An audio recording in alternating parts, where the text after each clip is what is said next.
Welcome back to my channel. I do what I love. ఈరోజు నాకు కొంచెం throat పెయిన్గా ఉంది, అందుకని వాయిస్ డిఫరెంట్గా వస్తుంది. Sorry for that. Bank Nifty option trading 12th June expiry, 50,000 strike price call. Buying వచ్చేసి 190, exit is 200, 1,500 rupees profit వచ్చిందనమాట. దీంట్లో యాక్చువల్గా మార్కెట్స్ బాగాలేదు ఇవాళ కూడా, నిన్న కూడా డాన్సింగ్లో ఉన్నాయి. ఎంట్రీస్ దొరికినా కానీ ఎగ్జిట్కి చాలా టైం పడుతుందన్నమాట. అందుకని రన్నింగ్ మార్కెట్లో వీడియోస్ తీయట్లేదు. అండ్ ఇంకొక ట్రేడ్ కూడా చేశానండి, అది వచ్చేసి 49,600 స్ట్రైక్ ప్రైస్ పుట్. దీంట్లో 150 buying, 160 exit, same 1,500 rupees profit.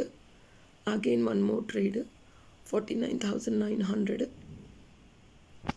Sorry, it's not 49,900, it's 49,500 strike price and put.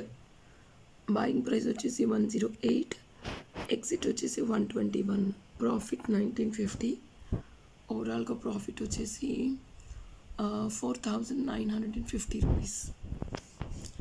So markets బాగలేవు కాబట్టి 10 పాయింట్స్కి ఎగ్జిట్ చేసేస్తున్నాను నేను, అందుకని తొందరగా బయటపడుతున్నాను అనమాట. సో మార్కెట్లో ట్రేడ్ చేయాలి అని అంటే మనకి ఎంట్రీస్, ఎగ్జిట్ అనేవి తెలియాలి అండ్ కాషియస్గా ఉండాలి చాలా, లేకపోతే డబ్బులు లాసెస్ ఎక్కువ అవుతాయి. డబ్బులు పోగొట్టుకోవటం అనేది ఎక్కువ జరుగుతుంది ఆప్షన్ ట్రేడింగ్లో. జాగ్రత్తగా చేయకపోతే మనం లాసెస్ ఎక్కువ చూస్తాం, జాగ్రత్తగా చేసుకుంటే ఇలా ప్రాఫిట్స్ చూస్తామన్నమాట. సో అందుకని మనకి మార్కెట్ డైరెక్షన్ అనేది తెలిసి ఉండాలి.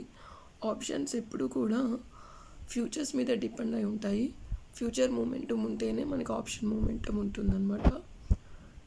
సో ఇవాళ ఫ్యూచర్ కూడా సరిగ్గా మూమెంట్ లేదు, ఈవెన్ ఆప్షన్స్లో కూడా సరిగ్గా మూమెంట్ లేదనమాట. చాలా కష్టంగా బయటపడ్డాను నేను. సబ్స్క్రైబ్ చేయడం మర్చిపోకండి, లైక్ చేయండి, షేర్ చేయండి. Thank you.